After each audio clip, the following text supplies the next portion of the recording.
राम राम सा हताईविद भाई जी में आप सबको स्वागत है। और आज के हताई करा जितेश सर के साथ में, जितेश सर हमारे साथ में हैं। तो जितेश सर थे, कहीं पढ़ रहे हो? हाँ? कहीं पढ़ रहे हो? देखिए मैं आपको दिखा दूं मैं क्या पढ़ रहा हूँ। मैं कहीं पढ़ रहे हो छू थाने देखा हूँ। क्या है बताओ, हमें बताओ। पढ़ रहा हूँ जीत किसी की हो, भारत का डंका बुलंद रहेगा, पताका भारत की रहेगी। अमेरिका के अंदर चुनाव है, राष्ट्रपति का चुनाव आपको पता है अमेरिका के अंदर होता है। अमेरिका के अंदर लोकतंत्र की प्रणाली अलग तरह की है, भारत से डिफरेंट है। तो डोनाल्ड ट्रंप रिपब्लिक पार्टी के उम्मीदवार हैं और कमला हैरिस जो भारतीय मूल की मानी जाती है वो डेमोक्रेटिक पार्टी की उम्मीदवार है। ठीक है, तो भारत के जो मतदाता हैं वो लगभग 26 लाख हैं 52 लाख में से। हाँ, तो भारतीय बहुत सारे मूल के लोग हैं। अब चलिए चुनाव की बात हो रही है तो अपन बात करते हैं। अपन को बड़े चुनाव से क्या पता है? राजस्थान का चुनाव अमेरिका के चुनाव से कम है क्या? राजस्थान का चुनाव अमेरिका चुनाव से कम नहीं है।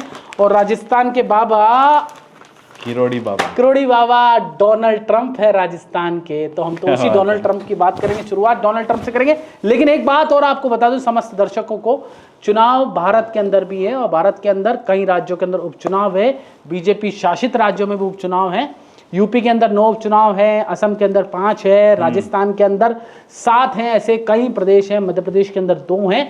और साथ ही महाराष्ट्र का बड़ा चुनाव भारत के अंदर हो रहा है, जिसकी पूरी निगाहें, पूरे देश की निगाहें, क्योंकि माया नगरी मुंबई को कहा जाता है, महाराष्ट्र को कहा जाता है, महाराष्ट्र की राजधानी मुंबई को माया नगरी कहा जाता है। तो वहां पर भी चुनाव है। साथ ही चुनाव छत्तीसगढ़ में भी है, जहां पर भी प्रवासी राजस्थानी रहते हैं। और मुंबई के अंदर भी बड़ी संख्या में महाराष्ट्र के अंदर प्रवासी राजस्थानी रहते हैं। आपको ध्यान होगा आपके शेखावटी के बहुत सारे लोग मुंबई के अंदर और महाराष्ट्र के कई इलाकों में रहते हैं। सूरत के अंदर भी बड़ी संख्या में राजस्थानी प्रवासी रहते हैं। वैसे राजस्थान का डंका हर कहीं है। महाराष्ट्र में चल जाओ तो महाराष्ट्र में आपको राजस्थानी मिल जाएंगे, प्रवासी राजस्थानी। और बिहार में चल जाओ, यूपी में चल जाओ, मध्य प्रदेश में चल जाओ, असम में चल जाओ, कहीं चल जाओ, आपको व्यापारी मिलेगा, मारवाड़ी, और जिस भाषा में आप बोलते हैं राजस्थानी। और बड़ी बात ये अमेरिका में भी राजस्थानी है। तो बात अब राजस्थान से शुरू करते हैं और बात करते हैं बाबा की। हम बात करते हैं बाबा की। और उससे पहले मैं आपको एक छोटी सी बात बताऊं, राजस्थानी कहाँ रहता है। मैं एक बार आसाम में गया था, एक छोटे से जंगल में हम कहीं फंस गए थे। वहां थोड़ा आगे गए तो अभिषेक जी कॉफी तो पियो यार। तो कॉफी ये स्वास्थ्य के लाभ देखिए, ब्लैक कॉफी पी रहे हैं, आप भी पीजिएगा। स्वास्थ्य के लिए हानिकारक मीठा होता है, लेकिन हम तो कड़वा पी रहे हैं। भाई हम कड़वे ही लोग हैं, सत्ता को पसंद आए नहीं आए, हम जैसे हैं कड़वे हैं लेकिन सच्चे हैं। हम काले होते हो क्या हुआ, दिल वाले हैं यार। कॉफी भी काली पी रहे हैं। कॉफी भी काली पी रहे हैं। हाँ, थोड़े काले, मैं भी थोड़ा काला हूँ। अब हो गया, वैसे गोरा था, बचपन पैदा हुआ था ना, क्या फर्क संघर्ष कर करके गोरा काला हो गया। तो अभी किरोड़ी लाल मीणा क्या कर रहे हैं अभी उपचुनाव में?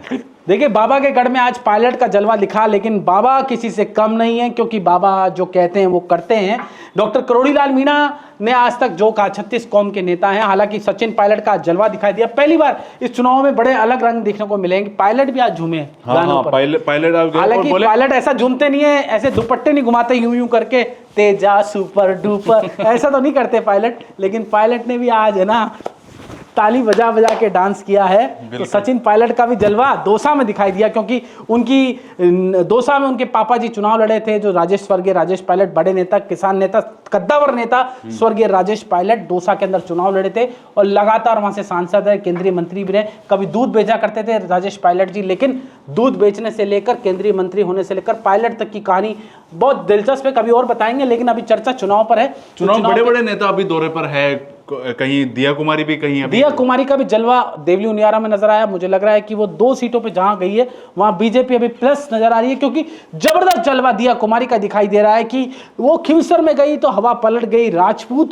जो लामबंद हो गए, एक साथ राजपूत वोट रेवत राम डांगा को करेंगे, ऐसा मुझे नजर आ रहा है। मतलब राजपूत वोटर पूरा रेवत राम डांगा के पक्ष में यहां वोट करेगा, ऐसा उस दिन नजर आया। क्योंकि राजपूत अमूमन जो राजस्थान की राजनीति है, राजपूत और जाट डोमिनेंस की लड़ाई देखी जाती है। लेकिन पहला चुनाव मुझे ऐसा नजर आ रहा है कि रेवत राम डांगा को राजपूत वोट करेगा, जाट तो करेंगे। और रेवत राम राजा सहज है, सरल है, डाउन टू अर्थ है। हालांकि हनुमान बेनीवाल लगातार जिस तरह से उनके बयान आ रहे हैं कि आरएलपी खतरे में है, आपका गढ़ रह जाएगा, वो सिंपैथी फैक्टर खेलने की लगातार कोशिश कर रहे हैं। सिंपैथी फैक्टर रेवत राम डांगा भी कह रहे हैं कि भाई मेरे को जिता दो, मैं तो 2000 से हार गया था भाई, अच्छा इस बार जिता दो, मैं तो बहुत सीधा आदमी हूँ, मैं भी डांस कर लूंगा।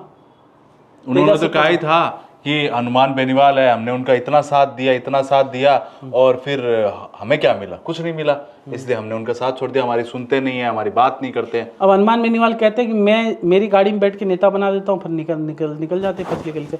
और हनुमान बेनीवाल जिस तरह से कनिका बेनीवाल जिस तरह से हनुमान बेनीवाल की धर्मपत्नी जो वहाँ उम्मीदवार है, जिस तरह से उनके बयान सामने आ रहे हैं, जिस तरह से वो ऐसा लग रहा है कि बहुत पुरानी नेता है। आप देखिए कोई सा भी उनका बयान उठा के देख लीजिए, भाषण उठा के देख लीजिए, ज़बरदस्त तरीके से उनका जो जेस्टर है, वे ऑफ टॉकिंग है, बहुत ही अच्छा नजर आ रहा है। कनिका बेनीवाल ऐसा लग नहीं रही कि पहली बार के लीडर है। मुझे ऐसा लगता था कि जो ग्रामीण, मुझे भी ऐसा लगता था कि मेरे को भी ऐसा लगता था। मनीष अपने खीमसर के रहने वाले हैं, वो अक्सर ये कहते थे कनिका बेनीवाल को चुनाव लड़ाएंगे कनिका। मैं सोचता था मनीष ऐसे ही कह रहे हैं, लेकिन हकीकत में प्रेडिक्शन उनका अच्छा गया। मनीष का प्रेडिक्शन बहुत अच्छा रहता है। उन्होंने, क्योंकि वहीं के रहने वाले हैं, तो कनिका बेनीवाल जब कैंडिडेट बनी तो मेरे को लगा ये बोल नहीं पाएगी, गांव की लेडी है, सीधी होगी। लेकिन और एक चीज और है, एक बड़ा पॉइंट है, बीजेपी के मुद्दे को हनुमान बेनीवाल कह रहे हैं। हनुमान बेनीवाल कह रहे हैं कि जो महिला सशक्तिकरण की बात मैं करता हूं, मेरी वाइफ को चुनाव लड़ा रहा हूं, महिलाओं को आगे बढ़ा रहा हूं, और वाइफ के साथ कुछ महिलाएं भी नजर आ रही है जो चुनावी प्रचार में। तो ये एक टीम भावना के साथ हनुमान बेनीवाल काम कर रहा है, टक्कर की, कांटे की टक्कर है। और बात करें देवली उनियारा में, बीजेपी की साइड प्लस साइड नजर आ रहा है, दौसा में प्लस साइड नजर आ रहा है। लेकिन आज जो उनके बैरवा कैंडिडेट है कांग्रेस के दौसा में, थोड़ा बहुत उनका माहौल थोड़ा चेंज हुआ है। अच्छा, लेकिन बाबा का विकल्प नहीं है। बाबा जो है इन अ वे जो है नो अल्टरनेटिव, डोनाल्ड ट्रंप बाबा। अच्छा, तो रविंद्र सिंह भाटी की बात करते हैं। उनकी एक फोटो वायरल हुई है सीएम के साथ। हाँ, भाटी तो बड़े वो मौका प्रस्त इंसान है। जब मौका लगता है वहाँ चौका लगा देते हैं, ऐसा लगता है। वो मौका जहाँ लगता है ना, इसलिए चौका लगा। बाकी भाटी ने सब काम अच्छे किए, उनके पास उनकी फैन फॉलोइंग जैसा उनका लोग कहते हैं। लेकिन भाटी ने हिंदू समाज को तोड़ने का काम राजस्थान में सबसे पहले किया। तो रविंद्र भाटी, और वहाँ जो चुनाव लड़े कांग्रेस के, वो रविंद्र भाटी और ये 3-4 लोग थे जिन्होंने हिंदू समाज को तोड़ने का काम, मैं नहीं कह रहा, सब लोग कहते हैं, है ना। तो वो वहाँ पर जाट और जो राजपूत जो हुआ चुनाव, आज तक मतलब आने वाली पीढ़ियाँ भुगतेगी हमारी कि जातिगत चुनाव हुआ। और उनकी एक तस्वीर, तो जनता जवाब कैसे देगी इनको? अब भजनलाल जी को सोचना चाहिए, उनके साथ तस्वीर साझा हो रही है, सोशल मीडिया पे वायरल हो रही है। तो मोदी को जिन्होंने चुनाव हारा है उनके साथ भजनलाल जी की दीपावली फोटो वाकई कहीं सवाल खड़े करें, हम क्यों खड़े करें? हम तो भजनलाल जी के साथ हैं, रविंद्र भाटी के साथ हैं, इन अवे जो उसके साथ है, जो सही करेगा उसके साथ हैं। हम किसी के विरोध में नहीं है, हम तो आपके साथ हैं, जनता के साथ हैं, जनता के हैं, जनता के लिए थे, है और रहेंगे जी। नागौर के नेता है सुखविंदर सिंह चौधरी, उन्होंने बीजेपी ज्वाइन कर ली। ये अभी की लेटेस्ट खबर है, शायद अच्छा। आपने भी नहीं पढ़ी होगी। नहीं, मुझे पता है, मैंने पढ़ लिया है। मनीष अभिषेक ऐसी बात नहीं है। सुखविंदर चौधरी ने ज्वाइन कर ली, इन अ वे नो प्रॉब्लम, मैं उसको पहले से जानता हूँ, इतना फर्क नहीं पड़ेगा उससे। फर्क नहीं पड़ेगा, पर चुनावी माहौल है, इसके बीच में ये सब हुआ है। अरे देखो, सत्ता के दम पे कोई भी ज्वाइन हो जाता है। मैं तुम्हें ज्वाइन करा दूं, कल मैं भी ज्वाइन हो सकता हूँ बीजेपी में। नहीं, मेरे को तो मत करा। सत्ता में बहुत दम होता है ना, मेरे को भी ज्वाइन करा सकते हैं बीजेपी, लेकिन मैं ज्वाइन नहीं करूँगा, वो अलग बात है। ये तो मेरी इच्छा नहीं है। तो नेता वेता तो बनने लग गया हूँ आजकल, पट्टे वट्टे लगा के। कांग्रेस के बड़े नेता कह रहे हैं कि 7 सीटों पे कांग्रेस आएगी, बीजेपी के नेता कह रहे कि 7 सीटों पे बीजेपी आएगी। क्या कहता है समीकरण? अभी तो बीजेपी के आज का समीकरण क्या है? आज का समीकरण ये कि 2 सीटों पे बाप पार्टी प्लस, नहीं, 1 सीट पे बाप पार्टी प्लस, एक पे जो सलूम्बर सीट है टक्कर, खीमसर पे टक्कर, देवी उनियारा पे बीजेपी आ गई, दौसा में बीजेपी आ गए, जुन्नू में कांग्रेस आ गए। तो मुझे स्ट्रेटेजिकली ये लगता है कि कुछ जगह बीजेपी प्लस है, कुछ जगह कांग्रेस प्लस है। मुझे लगता है हमें इसके लिए ग्राउंड पे जाना पड़ेगा, थोड़ा ग्राउंड पे हम जाए ना, 2-3 सीटों पे जाए, 2-3 सीट पे कल जाएंगे। तो मुझे लगता है कि 3 सीटें, 2 से 3 सीटें बीजेपी लाएगी, 2 सीटें मुझे लगता है कि कांग्रेस की है, और 2 सीटें एक आरएलपी और एक बीएपी, ऐसा कुछ होगा। मतलब कुछ अलग ही होगा, डिफरेंट होगा, जो हम सोच रहे नहीं वो होगा। राजस्थान का चुनाव इस बार डिफरेंट चुनाव है।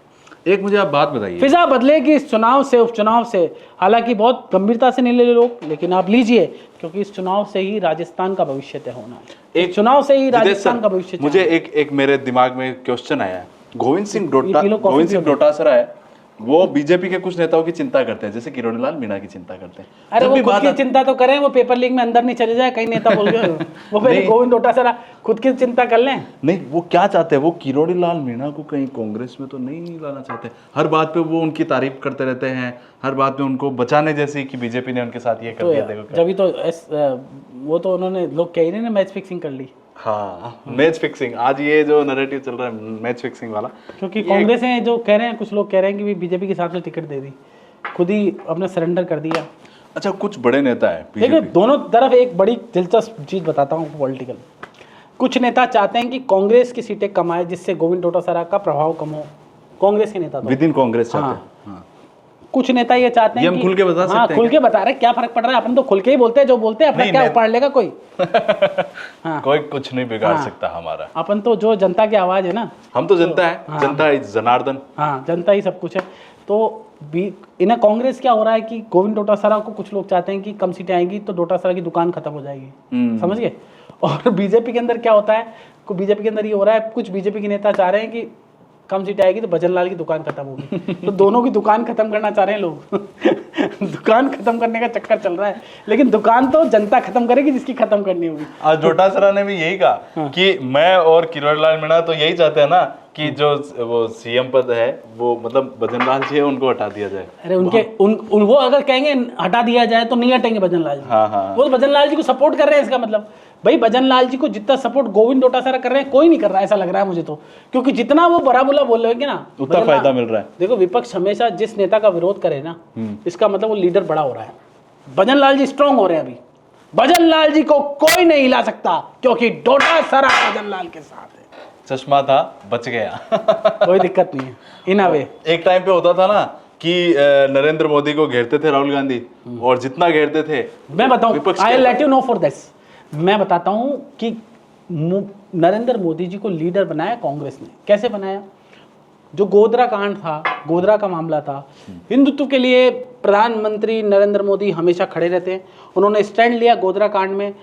कांग्रेस पार्टी ने, सोनिया गांधी ने इतना ट्रोल किया, टीवियों में खबरें चली और इतना ट्रोल किया हद ही नहीं जिसका। उसके बाद फायदा किसे हुआ? नरेंद्र मोदी को। और नरेंद्र मोदी आज विश्व के बड़े नेताओं में शुमार हैं और जो कहते हैं वो करते हैं। मोदी ने कहा राजस्थान में पेपर लीक माफिया नहीं बचेंगे, पेपर लीक वाले एक भी व्यक्ति नहीं बचेगा, तो नहीं बचा। सरकार आई तो मोदी की वजह से, राजस्थान में सरकार बनी मोदी की वजह से, और राजस्थान में आने वाले वक्त में जो भी चेंजमेंट होंगे मोदी की वजह। मोदी जी ने जो कहा वो किया, इसलिए अगर वोट पड़ेगा उपचुनाव में तो मोदी जी के नाम पे पड़ेगा। मोदी जी जो कहते हैं वो करते हैं भाई। इसलिए ये कह रहा हूं कि जब विपक्ष का नेता आपकी बुराई कर रहा हो, इसका मतलब भजनलाल जी के दिन अच्छे आने वाले हैं। तो ये थी आज की मोटी मोटी हताई। और मारवाड़ी में बोलूँ तो आज की हताई में मजा आया। जितेंद्र सर के साथ में हताई तो खैर मनीष के साथ भी मैं हताई करा, सर के साथ में करा, तो मुझे बहुत मजा आया। और अगले एपिसोड में आपसे फिर मिलेंगे, तब तक के लिए राम राम सा। राम राम सा।